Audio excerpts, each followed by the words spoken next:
आप देख रहे हैं नेशनल भारत न्यूज, आवाज लोकतंत्र की। नमस्कार, नेशनल भारत न्यूज चैनल में आप सभी का स्वागत है। मैं हूं माया आपके साथ और आइए बढ़ते हैं खबर की ओर। अंधविश्वास के चलते हुई थी लल्लू बिंद की हत्या। झाड़ फूंक करने वाले ओझा की बीते 19 फरवरी को घर से खेत पर जाते समय बीच रास्ते में सर पर प्रहार कर दी गई थी हत्या। एसपी सिटी ने पत्रकार वार्ता में किया हत्या का खुलासा। मिर्जापुर के पड़नी थाना क्षेत्र अंतर्गत लोकापुर गांव निवासी 62 वर्षीय लल्लू बिंद की हत्या बीते 19 फरवरी की रात से खेत पर बने मकान पर जाते समय सिर को कुचल कर दी गई थी हत्या। इस हत्या से ग्रामीणों में दहशत का माहौल व्याप्त है। घटना के बाद मौके पर पहुंची पुलिस के आला अधिकारी पहुंचकर निरीक्षण कर रहे थे। लल्लू की हत्या करने के बाद हत्यारों ने उसके कान में पहने गए छोटी वाली को भी उतार लिया था।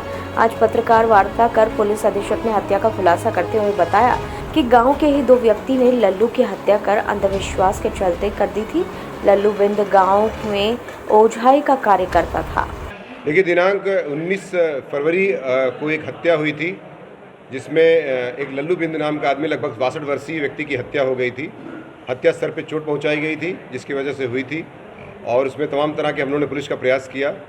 बाद में प्रयास से और पूछताछ से ये संज्ञानित हुआ कि व्यक्ति है, चूँकि गांव में जो ओझा शोखा वाला काम होता वो करता था, काफ़ी वर्षों से किया करता था वो, और कुछ गांव के लोगों को आशंका हो गई कि ये ओझा शोखा दूसरे का भूत लेकर के हमारे ऊपर चढ़ा देता है, जिससे उसी आशंका में, मिसकंसेप्शन में मैं कह सकता हूँ, उस भ्रम में आकर के और काफ़ी उससे दुश्मनी उसके दिमाग में चढ़ गई थी, जिसकी वजह से 2 लोग, संतोष बिंद और कल्लू बिंद ने मिलकर, जो उसी गाँव के निवासी हैं, लोकापुर थाना पड़री जनपद मिर्ज़ापुर, ने मिल करके उसी दिन रात में हत्या कर दिया था। उसको मोबाइल लेकर चले गए थे।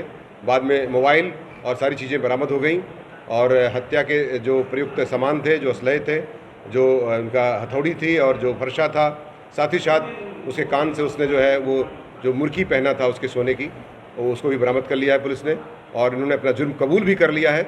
इसकी वजह से हम लोगों ने इसको विधिक साक्ष्य में उसको एक्सेप्ट भी किया है तथा विधिक कार्रवाई करते हुए 302 IPC के तहत हम इसको जेल भेजने की कार्रवाई कर रहे हैं। और खबरों में फिलहाल इतना ही। बने रहिए नेशनल भारत न्यूज चैनल के साथ। आप देख रहे हैं नेशनल भारत न्यूज, आवाज लोकतंत्र की।